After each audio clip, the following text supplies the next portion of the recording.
Hello, everybody, and welcome to our program tonight. Thank you for tuning in to Kent District Library streaming programs. We really appreciate it. I'm Kip Odell, Programming Manager at KDL.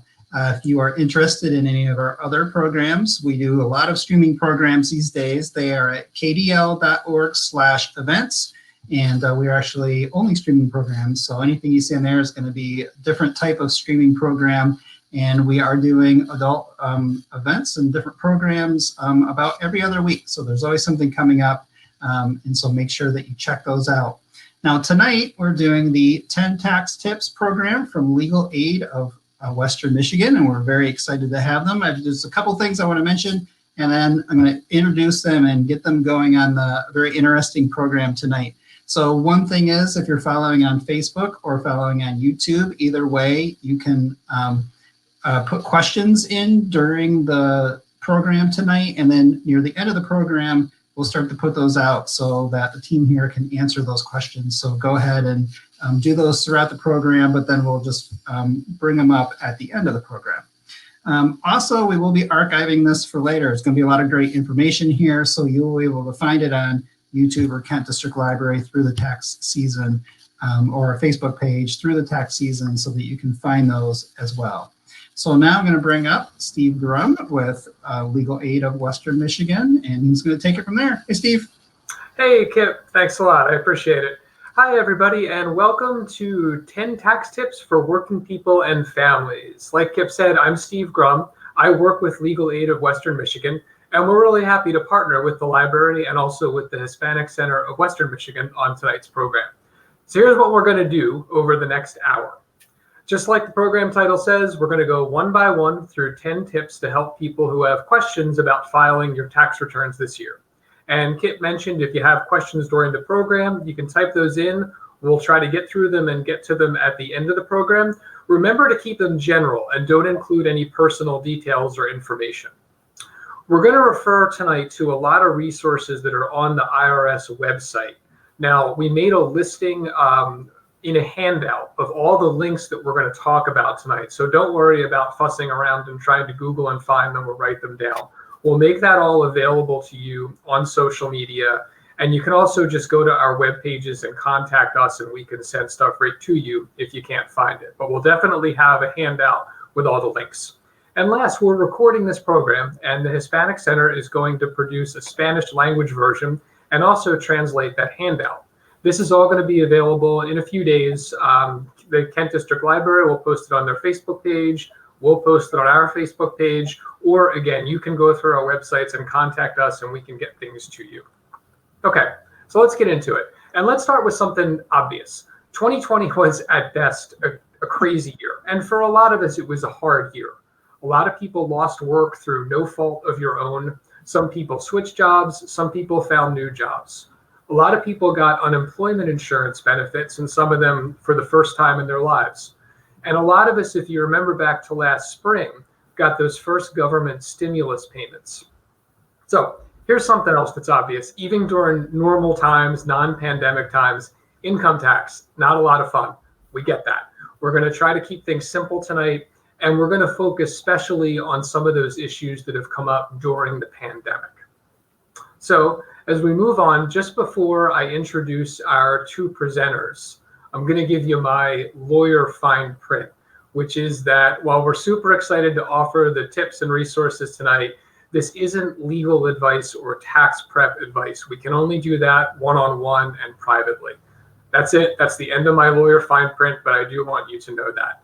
So let's move on now, and I'll introduce our presenters, Karen and Tom. So Karen Tjapkes is Legal Aid's Director of Litigation, and she also oversees our Low-Income Taxpayer Clinic, or our LITC. What's LITC? LITC provides a couple of things. One, education programs like this one for low-income taxpayers and people who speak English as a second language. And then two, LITC can also represent people who have tax problems, which are often called controversies, with the Internal Revenue Service. Tom Toft joins us also. Tom is a staff attorney here at Legal Aid, a tax lawyer, and along with Karen, Tom manages our LITC program. So let me turn things over to Karen, Tom, and we'll get into the tips. Karen, it's tax season. A lot of us haven't thought about taxes in a year, including me. So help us ease into things here with just a quick overview on filing our tax returns this year, and then take us into the tips. Yes, great. Thanks, Steve. So yes, we are getting into tax return season. Tax returns are generally filed in order to calculate your tax liability, to schedule tax payments if you owe money, or to request a refund if you've had an overpayment of your taxes or you have a credit that you can claim as a refund. For this year, or for the 2020 tax year, those returns are due by April 15th, 2021. Unlike last year, there has not been an extension due to the pandemic. So we do anticipate it's going to be a normal April 15th tax year. You should start to be looking in your mail and your email for all of those really important tax documents, things like W-2s, which you might get from your employer to show what your wages were for the year. Form 1099s are also very common. Those 1099s often evidence other income from other sources, such as if you are an independent contractor or money you received from the unemployment agency. You should also have a notice 1444 and a 1444B somewhere in there. And those are going to evidence your economic impact payments, or those stimulus payments that we've been getting because of the COVID-19 pandemic. So now that we sort of grounded ourselves in some of the forms and when these things are due, let's go into our first tip number 1. And that's talking about unemployment insurance. As Steve mentioned, a lot of people have gotten unemployment because of the pandemic. Many folks, for the first time, they've had to work with the unemployment system. So it's really important to know that the unemployment compensation you received is taxable income, just like wages and other income. And it's going to be taxable both by the federal government and by the state of Michigan. So if you did receive any sort of unemployment insurance benefits, you should be receiving a Form 1099-G from the state of Michigan, and that will show the amounts you were paid. It will also show any income tax that was withheld if you elected withholding as a part of your application.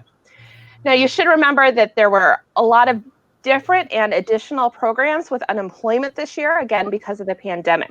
Things like the Pandemic Unemployment Assistance Program that provided benefits for gig workers and some other workers not covered by our traditional unemployment system. A lot of folks also received that extra $600 a week over the summer. Some folks are starting to get the extra $300 a week beginning at the end of December. All those payments are taxable as unemployment payments. And so you're going to need to claim that on your taxes. And again, that 1099-G is going to be the best place to find the information that you're going to need. Alrighty, thanks, Karen. Let's move things along. And as we get into tips 2, 3, and 4, we're going to focus on different kinds of tax credits that might help you with your filing. So Tom, let's start with kind of a weird fact. I mentioned a few minutes ago getting the stimulus payment that I called it last April. And in fact, that was connected to a tax credit. So let's get into that first. All right, thanks, Steve. So tip number 2 is claiming missed economic impact payments as a tax credit. These are these stimulus payments that we all talk about. Economic impact payments are actually advanced payments for a 2020 tax credit called the Recovery Rebate Credit. This is important. You may have heard, like I said, these payments are stimulus payments. And the first one, as Steve mentioned, was back in the spring. That was $1,200 per taxpayer and $500 for a qualifying child. And just recently, very end of December, beginning of January, they did a second one, which is $600 per taxpayer and $600 for a qualifying child. Some things to know about these, that the vast majority of people in the U.S. qualified to get a stimulus payment. Also, the credit gets reduced and eventually goes away at higher income levels. Another thing to think about is that qualifying children have to be under 17 years of age. And an important thing also is that these payments don't have to be treated as taxable income. So you're not going to take a tax hit on that.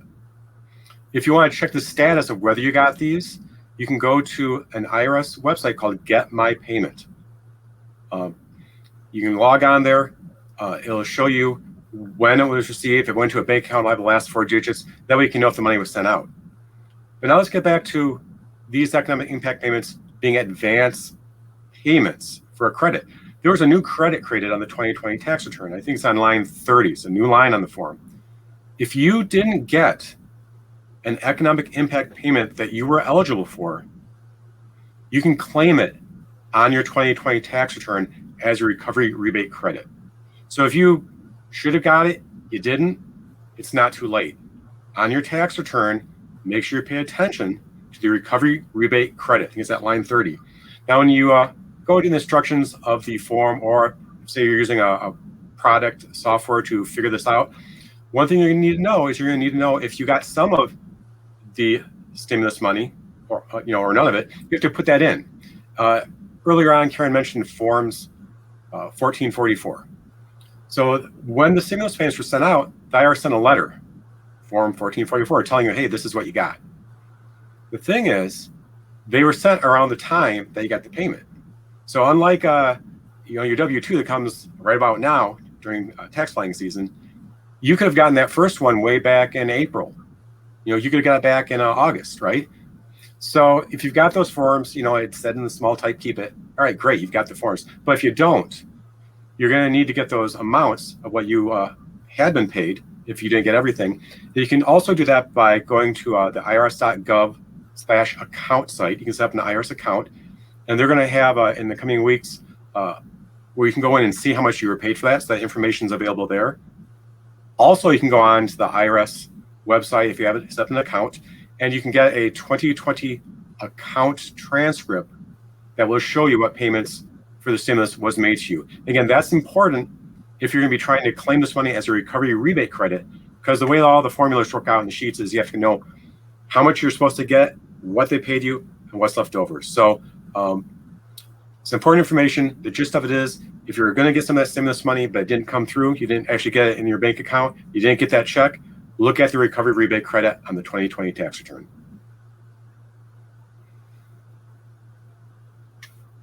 Okay, so I think I'm going to turn this over to Karen for the next tip.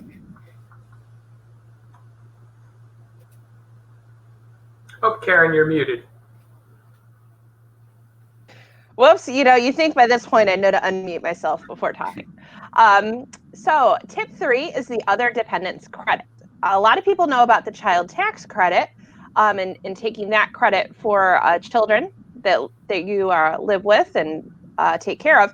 But there's also the other dependents credit. So if you have dependents who don't qualify for the child tax credit, you may be able to claim an other dependents credit. The maximum credit amount is $500 for each qualifying dependent, and possible qualifying dependents include dependents who are age 17 and older, dependents who have individual taxpayer identification numbers, dependent parents or other qualifying relatives who you support, and dependents who aren't related to you but do live with you. You can claim this credit if you claim the person as a dependent on your return. You are not able to use the dependent to claim the child tax credit or additional child tax credit, and the dependent is a U.S. citizen, national, or resident alien. The credit does begin to phase out as your income goes up. If your income is more than $200,000, it does begin to phase out, and then it phases out for married couples with a joint return at $400,000. And then, Tom, let's stay with tax credits as we move into tax tip 4. All right, thank you. So tip number 4, you can use either your 2019 or your 2020 income to qualify for a couple of 2020 credits. So what are we talking about for these credits? Let's look at 2 popular tax credits that this applies to. The Earned Income Credit helps low to moderate income workers and families get a tax break. This credit requires you to have earned income, and the credit increases as your income goes up to a point, and then it starts lower again and eventually phases out. So this credit, this is an important concept. As your income goes up, you get more and more of the credit, more of the credit, more of the credit, and then you start to plateau, and then you start getting less and less and less, and it goes away. That's why it's important whether you could use 2019 or 2020 income to calculate that. We'll talk about that in a second. There's also the additional child tax credit. That's a credit you may get if your child tax credit is greater than the total amount of income taxes you owe. This credit requires you to have earning income at least $2,500. So here's the important part. If your earned income was higher in 2019 than in 2020, you can choose that 2019 amount to figure your earned income credit and your additional child tax credit for 2020. So let's go back. So say you took a big hit on income in 2020, right? And your income went way down, and now you put in the numbers for this, especially the earned income credit. You put in, well, now you're making this much this year, but you're not going to get that much credit, because remember, the more you make for the earned income credit, the more it goes up to a point, right? So maybe you're down here. They're going to give you the option. The government knows it was a rough year, so you can look back to 2019, and you can use that income just for calculating these tax credits if you want. What that means is you may get more money if you use your 2019 income to calculate these credits. So, a good thing to do is kind of look at both numbers. I'd calculate them both to see which one gives you more. Use it. It's a temporary deal just for this year, but it's important to be aware of this, because you could be leaving dollars on the table if you don't at least know about this and look at both ways to calculate it. So there is also a tool the IRS has that I wanted to mention that can help you see if you qualify for the earned income credit. It's called the Earned Income Tax Credit Assistant. It's at https://app.irs.gov/app/EITC. Maybe if you typed in Google IRS and the words Earned Income Tax Credit Assistant, it'll probably come up. So that's a way you can go in there. You can kind of play around with it and see if you qualify. But just be aware when you're having your taxes done that you have a choice about which 2019 or 20 income you use just to calculate these credits, and it could make a significant difference on how much you get. Alrighty, thank you, Tom. Thank you, Karen. Now that we've gotten through the info on the tax credits, let's turn over our next tip to talk about getting help, where people might be able to get help, sometimes free help in preparing tax returns. Karen, let's start with the free stuff. Right. So tip number 5 is free tax preparation. This stuff can get complicated, especially as you're exploring differences in your income and possible changes, again, especially related to the pandemic. The IRS actually sponsors 2 programs that do free basic tax return preparation for qualified individuals. The first program is VITA, or the Volunteer Income Tax Assistance Program. VITA offers free tax help to households that make $57,000 or less, people with disabilities, and limited English-speaking taxpayers. You can Google the VITA clinics often, or in most communities, you can call 211, and they can connect you to the VITA programs in your area and help you learn how to schedule an appointment. Those programs tend to be very well trained. They have a great army of volunteers waiting to help you with your taxes. The second free option is the Tax Counseling for the Elderly, or TCE program.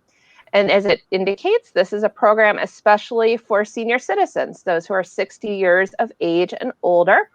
And one great thing about this program that makes it a little special and great for senior citizens is it does specialize in those specific questions about pensions and retirement related issues, because pensions and all those kind of things, 403B distributions, can really complicate taxes about when things are taxable or not.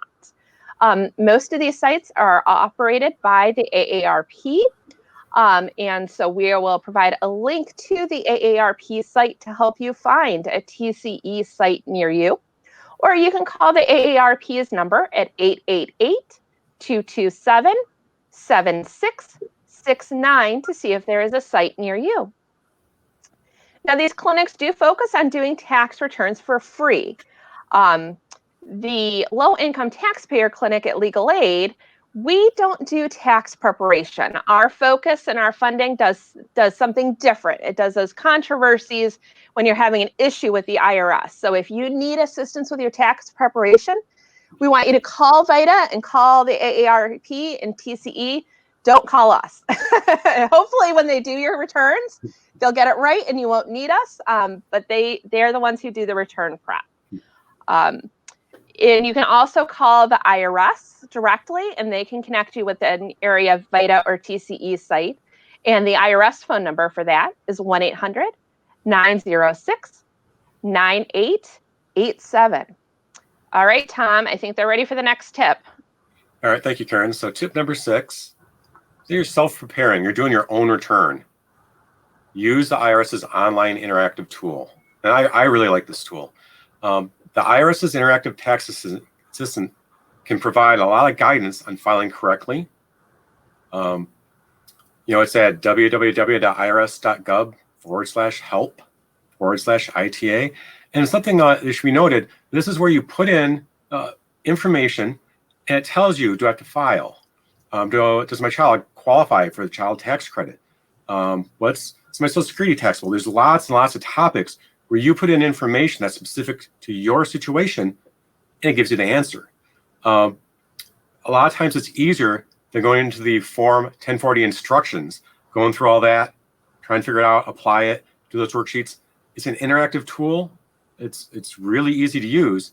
And one thing I should mention is that even though you're putting in information to give you kind of an individualized answer, it does not share, store, or use that data in any way. So it's not like you're putting information there and playing around and IRS is going to log that.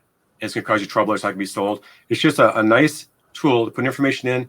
It leads you question by question to find out how you should treat a tax item, where you qualify for something. And it's something I recommend using if you're doing your return. You're like, gosh, does my kid qualify for child tax credit? What about that other dependent credit? You can go into this interactive assistant and get those answers. So, if you have a question like that, jump online, use the tool. It's there. It's very easy to use, and I highly recommend it. All right, back to you, Karen. All right. Well, on to tip number 7, paying for tax preparation help. Now, there's going to be situations where you're not eligible for VITA or you have a complicated tax situation that VITA isn't trained to do. And you might then, at that point, need to look at hiring a paid tax preparer. So I want to give you a little bit of advice on how to proceed with that. First, we recommend that you research the tax preparer.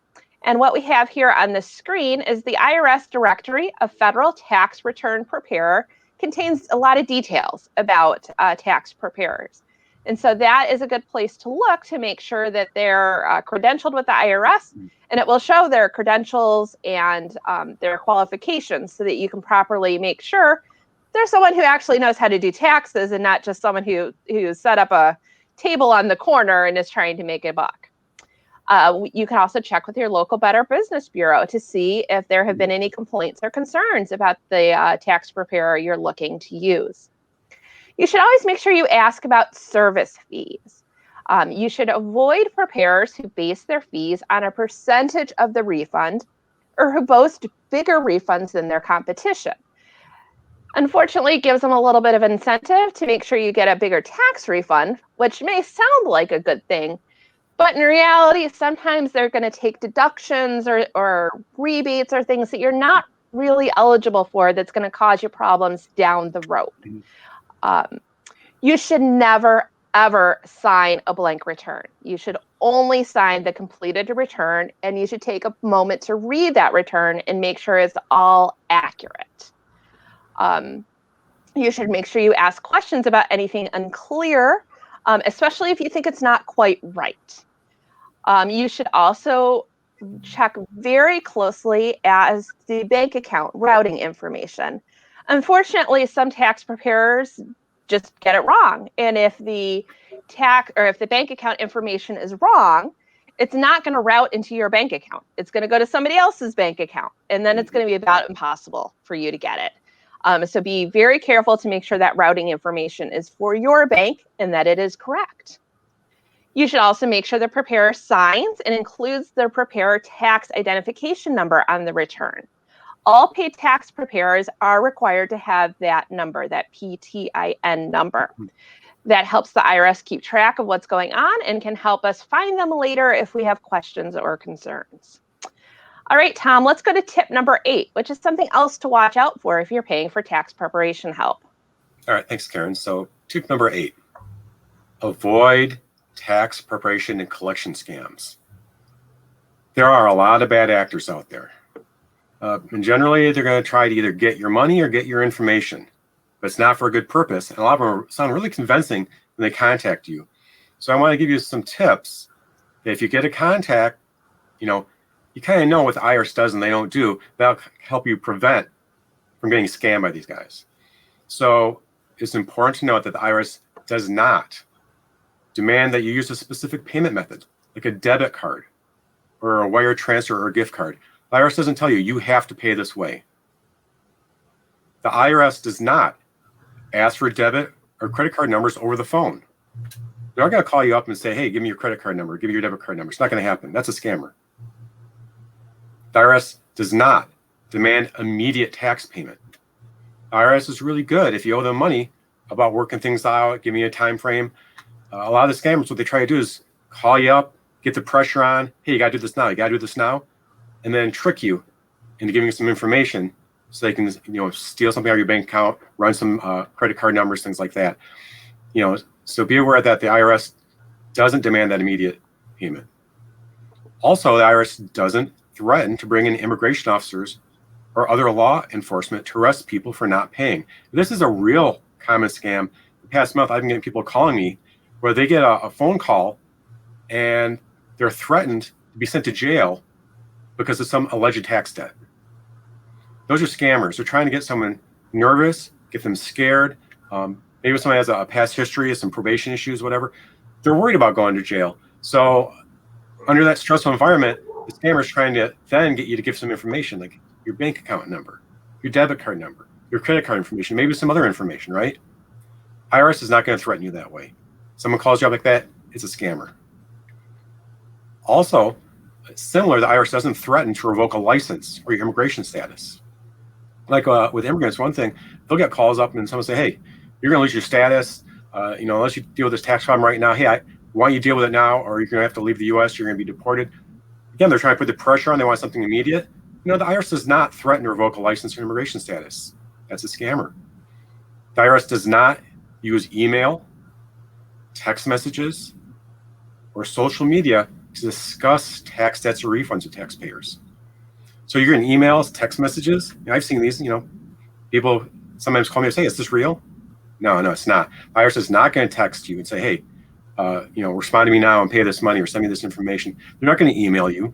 They're not going to do that at all. In fact, usually what the IRS does is send a letter. Like 99% of the time, you're going to get a letter first from the IRS. The IRS does not call about an unexpected refund or economic impact payment. If you get a call out of the blue, hey, this is IRS, you got a big refund we want to tell you about, alarm should go off. That's a scammer trying to get you, they're not trying to get you nervous or worried like the other ones. Now they're trying to get you think, oh, I got some money. Okay, get you excited, get you talking, get some information, try to scam you. IRS doesn't do that. They don't call about unexpected refunds or economic impact payments. So what do you do? What do you do if you get a phone call from someone claiming to be the IRS? They're asking you for personal financial information, trying to get you engaged in a conversation. You know what? Just hang up. You think about it that way. They don't have any power over you right then. They're on the phone. Sounds like a scam. There's a big downside if you give them information. Just hang up that phone. You can always just call the IRS back. If you think it's real, you can call IRS back and talk to an agent at their number. So you know you're talking to the IRS. The IRS number is 1-800-829-1040. You can call them up. Something not to do, don't respond to emails, text messages, social media contacts asking for personal information for claiming to be from the IRS. And don't click any of those links. A lot of times, they might be trying to get you to give a credit card information or debit information, but sometimes they're trying to get your personal information. They're going to file a fake return in your name. Don't give them the information. If they don't have that, they can't do it. And something else you should do, I should say, is confirm any income tax debts if someone says, oh, like if you think something's owed, right? You get a call, you get a text. Don't get involved with the scammers, but you're wondering in the back of your mind, do I really owe that? You can go online to an irs.gov accounts page, IRS set up an account, and you can actually check your tax account transcripts. They'll show you if there's any money owed or not. Or again, you can call the IRS, 1-800-829-1040. It's just important to remember that, the IRS, like we talked about, doesn't do those things, the threats, the demanding you pay now, say you're going to lose your license, revoke your immigration status, sending you emails, text messages. That's not the IRS. Those are scammers. Be aware of it. There's an awful lot of it out there right now. So it should be on your mind, not just, this time of year, all time of year, but this time of year in particular, because they're really active. All righty, thank you, Tom. And that's a really good point, everybody. If somebody calls you or reaches out to you about this, that, or the other, about your taxes, remember, you're still in control there. And the worst case scenario is you hang up, you end that contact, and you reach out to the IRS yourself. So like Tom said, you're going to know who you're talking to at that point. So Tom, as we move on to tip number 9, let's stay with you and let's move on to a different topic. Let's talk about what to do if you don't have enough money to pay your tax bill. All right, thanks, Steve. So tip number 9, can't pay your tax debt? So here's some options. Well, the first one's not technically an option, I suppose, but I want to make sure everyone's aware of this. A term to understand. The collection statute expiration date. Rated CSED. And us tax folks, we call it CSEDs. That's collection statute expiration date. This is basically a deadline date the IRS has to collect a tax debt from you. It's a time frame where the IRS has to get the money from you if you really owe the money.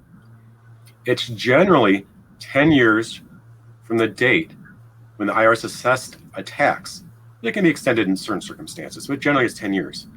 This is an important thing. When the CSED passes, the IRS cannot legally collect from you. They can't enforce their collection anymore, and the debt essentially goes away. That's not like most debts, right? You owe most debts, and they can keep collecting like almost forever. But with federal tax debt, I'll tell you, that tax debt has a collection statute expiration date in the computer system at the IRS. And on that date, it gets passed, IRS can't collect from you, they write it down to 0, and you're not going to be hearing from them anymore. So, sometimes, you'll owe some money, but it's just before that date's going to hit. It's way back when. Maybe it's from your 2010 tax year, 2009, 2008, right? Well, if it's you get some letters, you might owe this.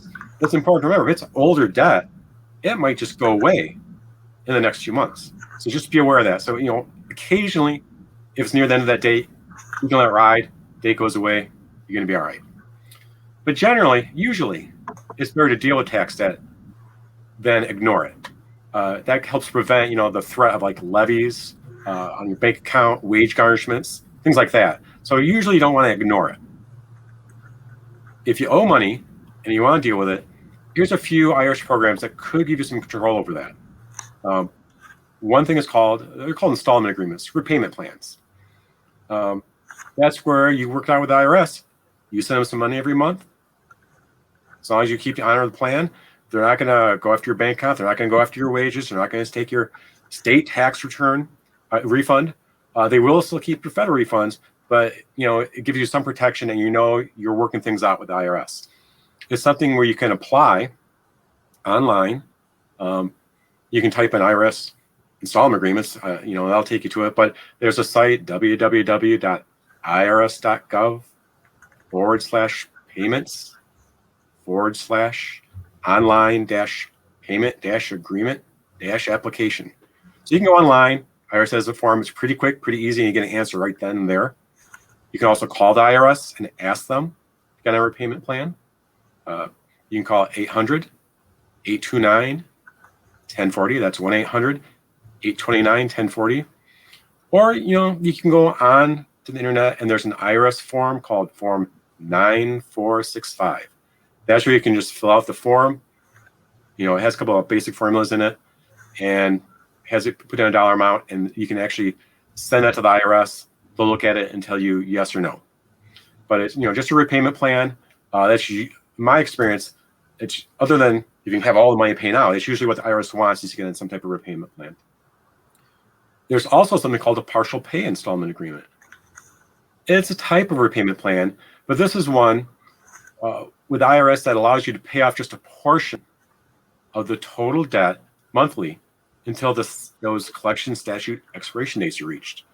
But this is going to require providing some financial information to the IRS. A lot of repayment plans, you have to give how much you make, what your expenses are, things like that. With a partial pay installment agreement, what's happening is, say you owe a lot of money, you're just going to pay them a little bit every month. Well, that CSAD, that expiration date, that debt is still going to go away.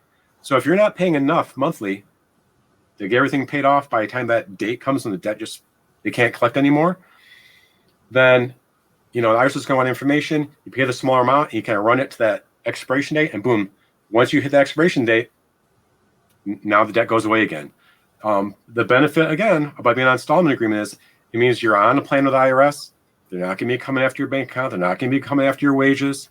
That's why it's important to try and do something and not just ignore it, because you are at risk if you don't. Let's say you don't have the money, though. Right? Installment agreements for payment plans, that's great, right? But what if you don't have the money to even do that? Again, it was a hard year. 2020 is a hard year. A lot of people are having hard times right now, and maybe you just don't have the money to make installment agreements. There's something called currently not collectible status. If the IRS agrees that you cannot afford to both pay your taxes and pay reasonable living expenses at the same time, the IRS may place your account in this currently not collectible status. It usually requires providing financial information to the IRS, though. It's basically the IRS and their system throwing a switch, hitting a button, saying, this taxpayer doesn't have enough income with your expenses. They don't have enough to pay their tax debt and get by all your normal living expenses. You have to provide information to the IRS, but if they put you into the status, it gives you some protection, right? Now that you're in that status, they're not going to go after your bank account.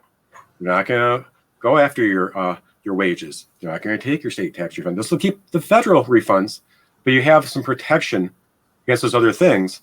The difference between this and a repayment plan is that you're not paying anything. Now, currently not collectible status, they can unflip that switch at some point if they want.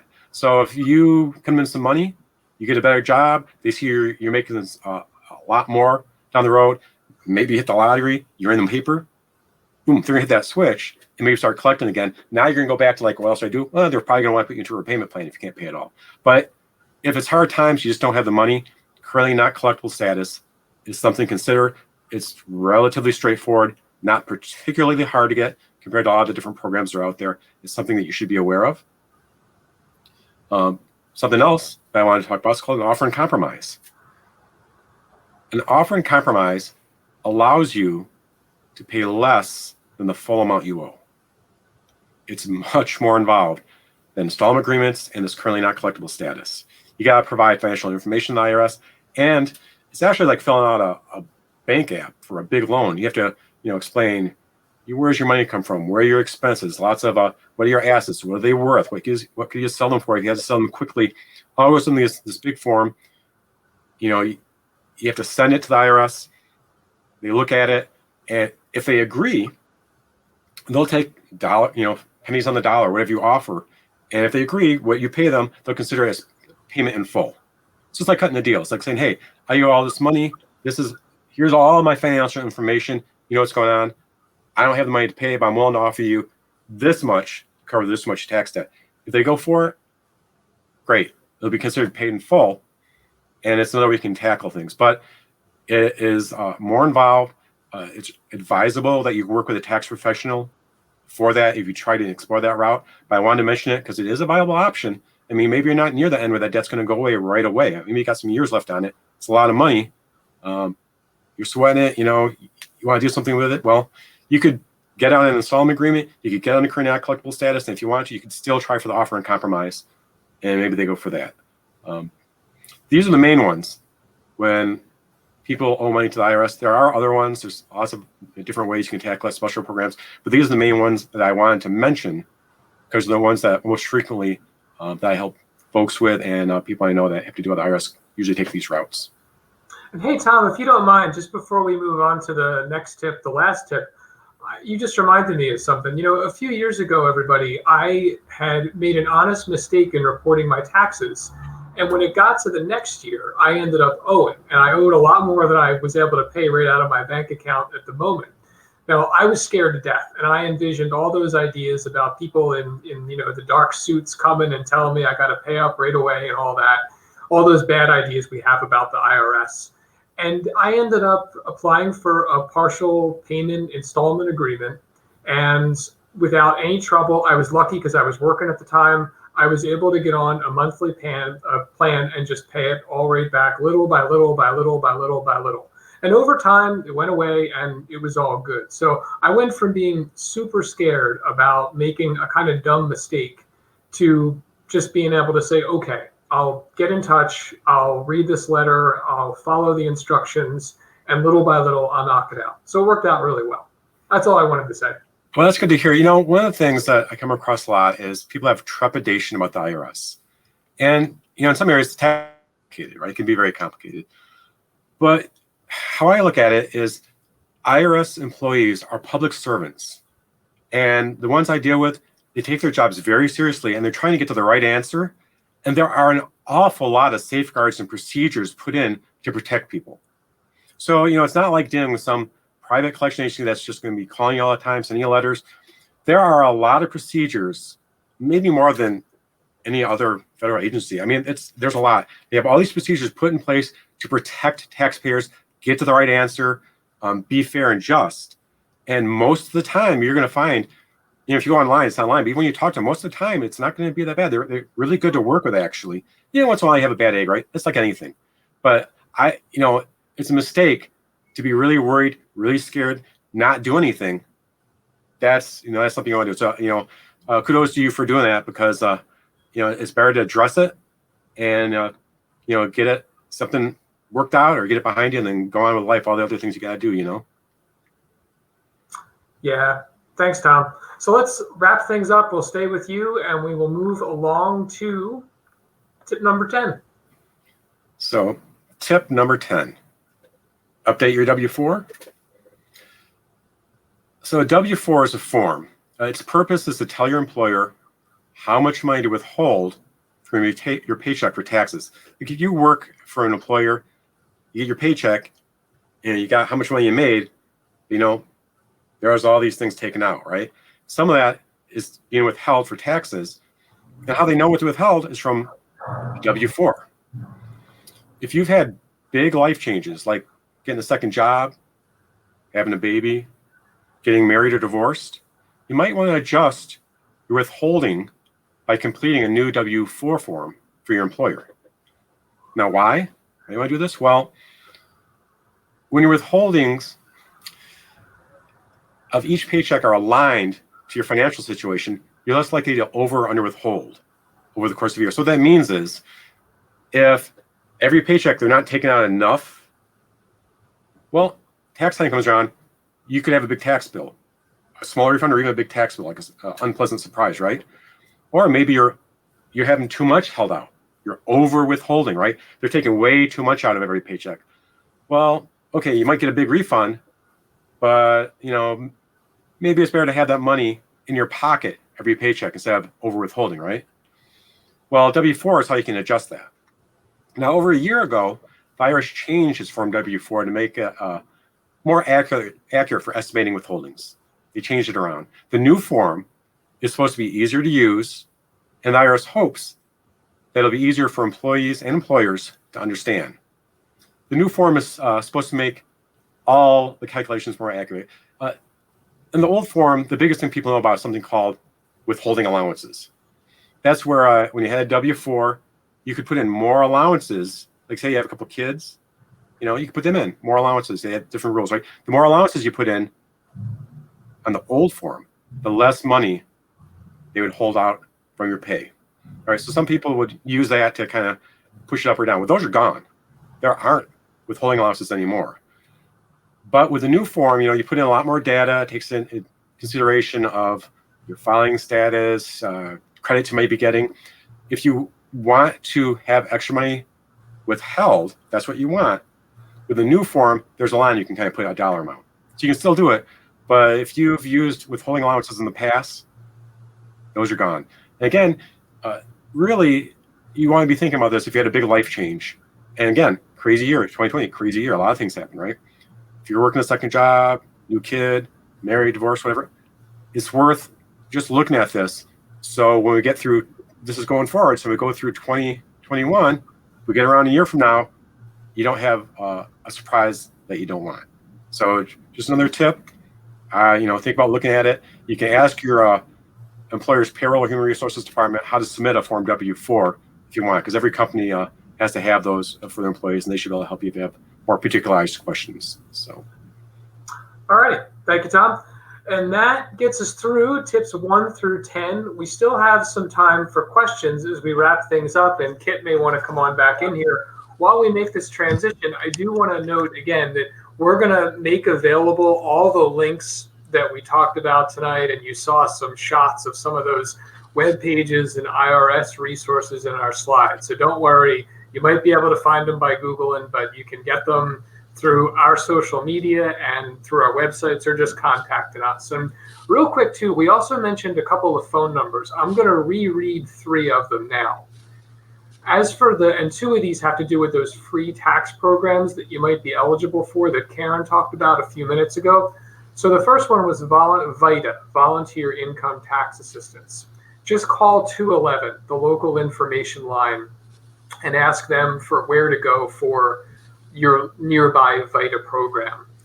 Tax counseling for the elderly, what we call TCE, that's run through the AARP to get into alphabet soup. But the bottom line here is you can call the AARP at 888-227-7669. And then last, we talked a bunch about just calling the IRS, and you can do that at 1-800-829-1040, 829-1040. So now, Mr. Kipp, any questions come in when we were talking? We didn't get any questions while we were talking, so we don't have anything else. I was going to ask real quick, if you don't mind, is this a fairly unique tax year because of COVID and the extra checks and everything? Yes. Yeah. Of course, there's lots of life changes people have had, right? Lots of things going on. That's one complication. And then one of the big things I'm seeing is the stimulus money, right? There's all these different programs. Stimulus money can be a whole variety of things. There's loans, all sorts of stuff. But the big one I see is that, to help the economy, help people, the government found a way to blast a lot of money out to us early, right? So it was done very quickly. There was a good reason for that, but there, could be maybe unintended consequences, things I didn't think about. And so getting it out so fast, it's like where the money went, what if I didn't get it, got part of it. Those types of things are a bit complicating. And so, you put all that together, plus the additional stress everyone has. It's interesting times. But, we're all going to get through it. It's going to be all right. There's people out there to help. These free tax preparation services, the online information, the IRS is very good about putting information online. And sometimes it's almost overwhelming. It's almost too much, right? But if you come across a weird question, there's usually a good resource to find it. But it's going to be a busy year, to get through it. But it's going to be all right. All righty. Well, since we don't have any questions sitting here for us, I just want to thank my coworkers, Karen and Tom, and thank everybody else for watching tonight. And on behalf of Legal Aid, the library, and the Hispanic Center, we wish you all really good luck just with your taxes this year. And we wish you and yours good luck and good health going forward into 2021. Well, thank you so much. Thank you so much for the presentation tonight. And I'll just say real quick to check out more Kent District Library programs at kdl.org/events. And we do archive as many of these programs as we can. And this is one that we will have up there so you can rewatch it whenever you want on KDL's Facebook or YouTube pages. Thank you again.